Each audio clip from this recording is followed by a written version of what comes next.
الحمد لله كفى وسلام على عباده الذين اصطفى أما بعد.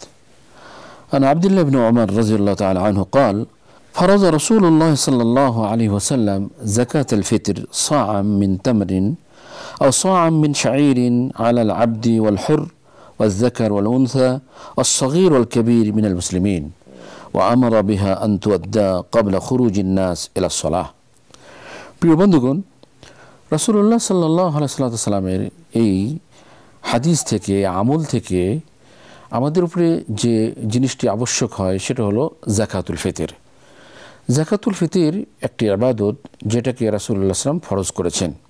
আর যাকাতুল ফিতর হলো যে রমজানের শেষে রমজানের পবিত্রতা অর্জনের লক্ষ্যে পুরো মাসে রোজা রাখতে গিয়ে যে ত্রুটি বিচ্যুতিগুলো হয়ে থাকে সেগুলো সংশোধন করে রোজাকে পরিপূর্ণ করা তথা পবিত্র করা, এবং রোজার শেষে যে ঈদ হবে সেই ঈদে যাতে মুসলমানদের ভিতর যারা গরিব শ্রেণীর আছেন তারা যেন এই ধনী শ্রেণীর লোকদের দ্বারা যে যাকাতুল ফিতর আদায় করা হয়ে থাকে সেটা নিয়ে তারা আনন্দ উৎসবে একত্রিত হতে পারেন, আনন্দ উৎসবে শরীক হতে পারেন।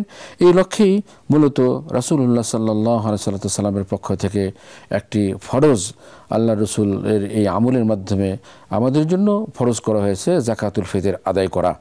আর যাকাতুল ফিতর আপনার রমজানের শেষে আদায় করার বিধান, এবং সেটা হলো যে একজন মুসলিম ব্যক্তি যে কিনা আপনার ধনী অথবা গরিব, ছোট অথবা বড়, পুরুষ এবং মহিলা সমস্ত শ্রেণীর মুসলমানদের এই আমলটা করতে বাধ্যতামূলক আমল করতে বলা হয়েছে, অর্থাৎ তথা এই আমলটা হচ্ছে ফরজ।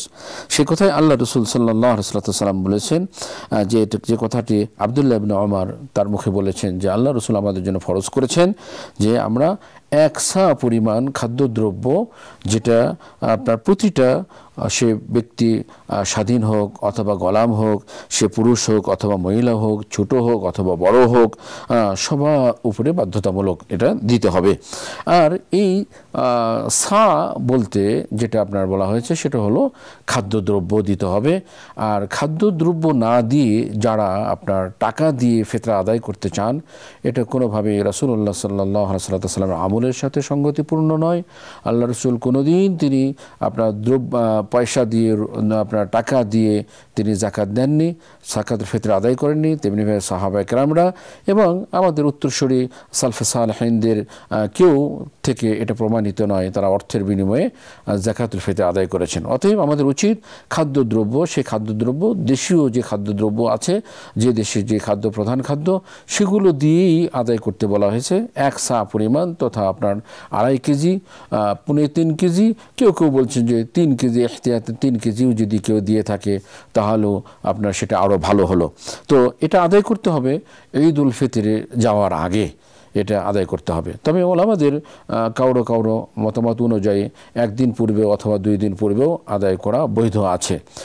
যে এলাকায় আছে সেই এলাকায় মূলত যাকাতুল ফিতর আদায় করে স্থানীয় এলাকার গরিব মিসকিনদের ভিতর বন্টন করা উচিত। যদি সেই এলাকায় গরিব মিসকিন যারা আছে তাদের চেয়ে যদি তার এলাকায় আরও বেশি গরিব মিসকিন থাকে, সেক্ষেত্রে ওলামারা জায়েজ করেছেন সেই জায়গাতেও আপনার যাকাতুল ফিতর আদায় করা যাবে। তো আমি আশা করছি ইনশাল্লাহ আমরা আমাদের রোজাকে পরিপূর্ণ পবিত্র করার লক্ষ্যে এবং আমাদের গরিব ভাই বোনদেরকে ঈদের আনন্দে শরীক করার লক্ষ্যে আমরা অত্যন্ত গুরুত্ব সহকারে যাকাতুল ফিতর আদায় করব। আল্লাহ সুবহানাহু ওয়া তাআলা আমাদেরকে তৌফিক দান করুন। আমিন। আসসালামু আলাইকুম ওয়া রাহমাতুল্লাহি ওয়া বারাকাতুহু।